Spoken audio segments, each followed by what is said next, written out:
Hello friends, I am show मेरी आवाज़ आप लोगों तक क्लियर आ रही होगी। अभी आपके स्क्रीन पर मैं आपको जो शेयर कर रहा हूँ वो है high court of Chhattisgarh Bilaspur से जो डिस्ट्रिक्ट जज की वैकेंसी आई है उसका। और ये जो बेसिकली एडवर्टीजमेंट हुई थी वो 5 अगस्त को हुई थी, 5 अगस्त 2024। और आज तारीख है 20 अगस्त। ओके, अभी भी इसमें 31 अगस्त तक यानी 31 अगस्त तक लास्ट डेट है। तो अभी हम लोगों के पास करीब करीब 10 से 11 दिन अभी हमारे हाथ में है, जो कि हम अभी यहाँ पर फाइल कर सकते हैं। बहुत से लोगों को नहीं पता है अभी भी कि हाई कोर्ट ऑफ छत्तीसगढ़ से एडीजे की वैकेंसी आई हुई है। सबसे इंटरेस्टिंग फैक्ट यहाँ पर ये मैं सबसे पहले आपको बता दूं कि हाई कोर्ट ऑफ छत्तीसगढ़ से जो एडीजे की वैकेंसी आ रही है, इसमें कोई पीटी का एग्जाम होगा ही नहीं। इसमें सीधे सीधे मेंस का एग्जाम होगा।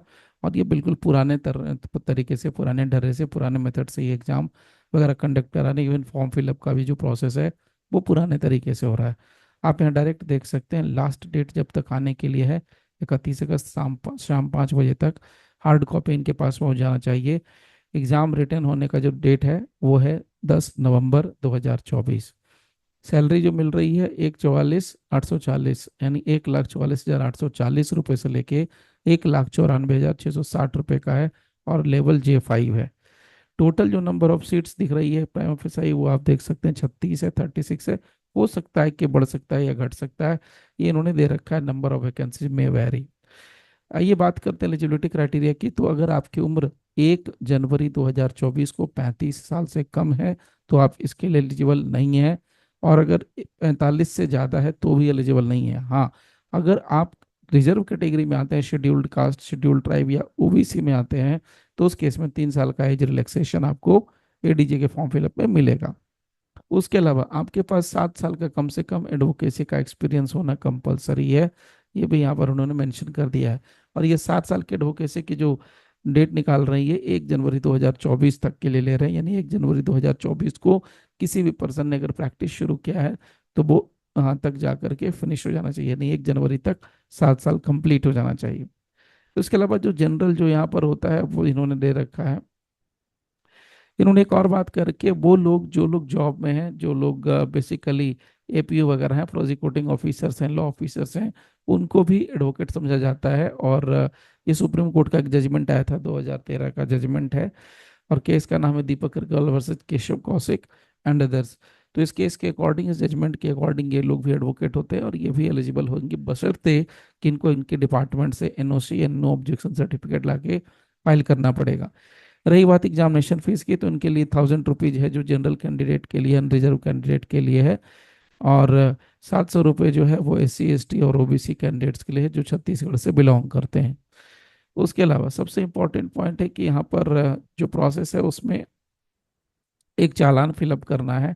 और चालान फिलअप करने के बाद सारा जो डॉक्यूमेंटेशन वगैरह करने के बाद आपको ये इन्वेलप में डाल करके, 2 इन्वेलप, 2 सेल्फ एड्रेस्ड इन्वेलप, जो कि 11 इंच बाय 5 इंच का होना चाहिए। उस पर डाक टिकट यानी लगी होनी चाहिए, पोस्टल स्टैम्प 25 रुपए की, सेल्फ एड्रेस्ड होना चाहिए। और वो registrar general high court of Chhattisgarh, Bodri Bilaspur के यहाँ एड्रेस पर पहुंच जाना चाहिए।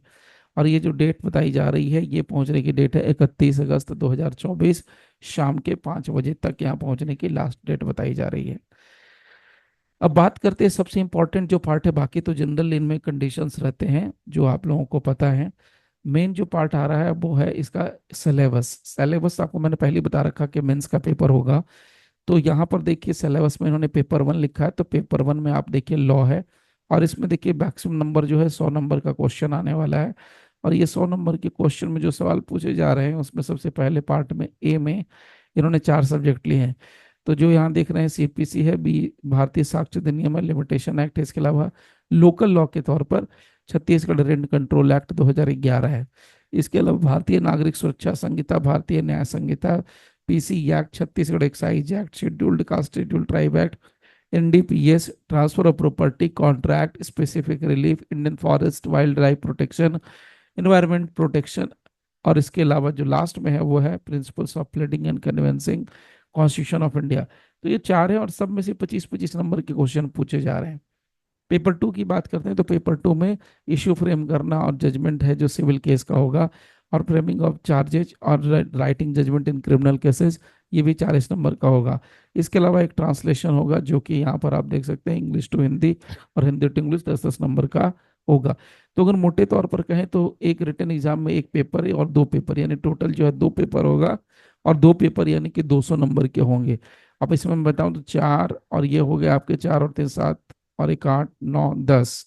इसके अलावा 11 12 13 14 15 16, इसके अलावा 17 और 18, यानी टोटल 18 पेपर के एक, यानी कि टोटल 18 सब्जेक्ट्स हैं जो कि पेपर 1 में पूछे जाएंगे। 100 नंबर के क्वेश्चंस आएंगे, और यही मेन पोर्शन है। इसके बाद जो वाइवा यानी इंटरव्यू होगा वो 20 नंबर का होगा। तो जो लोग एलिजिबल हैं, मैं उनको ये कहूंगा कि आप लोगों ने तुरंत बिना कोई देरी किए इसको फॉर्म फिलअप कर देना है प्रोसेस के जरिए, और तैयारी करनी शुरू कर दीजिए। अगर आप लोगों को कोई वीडियो की जरूरत है, कोई हेल्प की जरूरत है, तो आप वीडियोस वगैरह ले सकते हैं। अभी डिस्काउंट पर, ऑफर पर, जो अभी न्यू लॉज हैं, पुराने कानून हैं, सब पर ऑफर है। सो आप इसके लिए, वीडियोस के लिए आप ले सकते हैं, ताकि आपका जो पढ़ाई है वो जल्दी से जल्दी कवर हो जाए। ठीक है। तो फिलहाल आज के लिए, अभी के लिए फ्रेंड्स यहीं पर रखते हैं, स्टॉप करते हैं। और जो लोग फॉर्म फिलअप करेंगे उनके लिए टीएलपी की तरफ से congratulations, all the best to all of you जो पार्टिसिपेट करने वाले हैं एग्जाम के लिए। Thank you very much for giving your precious time friends. Thank you all.